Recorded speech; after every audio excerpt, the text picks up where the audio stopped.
ಪ್ರಾಮಾಣಿಕ ಮಾಡಬೇಕು. ಯಾವುದೇ ಒಂದು ಕೆಲಸ ಮಾಡೋದು ಕೂಡ ಪ್ರಾಮಾಣಿಕ ಕೆಲಸ ಮಾಡಬೇಕು. ಏನಪ್ಪಾ ನಾನು ಬೀದಿ ವ್ಯಾಪಾರ ಮಾಡ್ತಾ ಇದ್ದೀನಿ, ಅವ್ರೇನು ಅನ್ಕೋತವ್ರು ಇವ್ರೇನು ಅನ್ಕೋತ ಸಂಕೋಚನೆ ಇರಬಾರದು.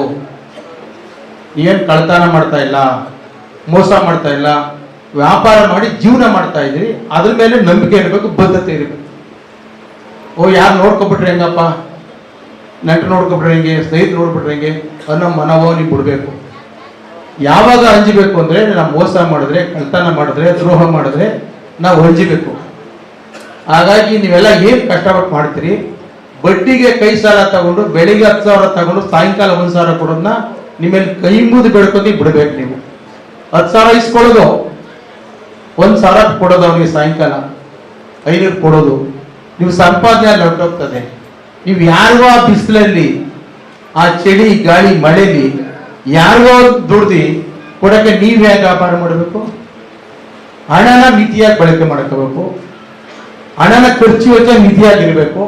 ಯಾವಾಗ ಖರ್ಚು ವೆಚ್ಚ ಮಿತಿ ಇರ್ತದೆ, ಉಳಿತಾಯ ಇರ್ತದೆ, ಅಲ್ಲಿ ನಿಮ್ಮ ಶ್ರಮಕ್ಕೆ ಬೆಲೆ ಇರ್ತದೆ. ನಿಮ್ಮ ಮಗು ಭವಿಷ್ಯ ರೂಪಿಸ್ಬೋದು. 17 ಜನ ಇದ್ದಾರೆ, 3,000ರಿಂದ 5,000 ವ್ಯಾಪಾರ ಆಗ್ಬೋದು ಅಂತ ಉದಾಹರಣೆ ನಮ್ಮ ಅಧಿಕಾರಿ ಮಾಹಿತಿ ಕೊಟ್ಟರು.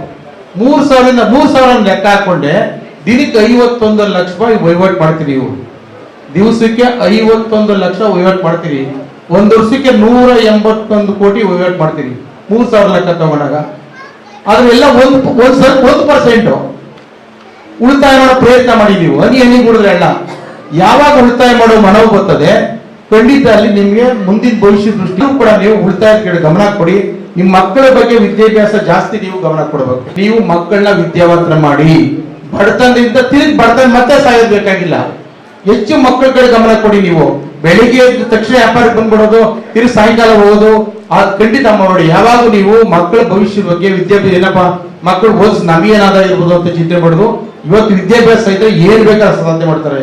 ಈಗ ಅಬ್ದುಲ್ ಕಲಾಂ ಅವರು, ವಿಶ್ವೇಶ್ವರಯ್ಯನವರು, ಅವ್ರನ್ನೆಲ್ಲ ಉದಾಹರಣೆ ತಗೋಬೇಕಿಲ್ಲ. ಅವ್ರಿಗೆಲ್ಲ ಯಾರು ಸಪೋರ್ಟ್ ಇಲ್ಲ. ಅವ್ರು ಸ್ವತಃ ಒಬ್ಬಿ ಕೆಂಗಲ್ ಹನುಮಂತ ಇರೋರು, ಎಲ್ಲಿ ಒಂದು ದೀಪದ ಬೆಳಕಲ್ಲಿ ಓದೋರು, ವಿಧಾನಸೌಧದಲ್ಲಿ ಪುಣ್ಯಾತ್ಮರು. ಮಕ್ಕಳ ಬಗ್ಗೆ ವಿದ್ಯಾಭ್ಯಾಸ ಬಗ್ಗೆ ಹೆಚ್ಚಿನ ಗಮನ ಕೊಡಬೇಕು.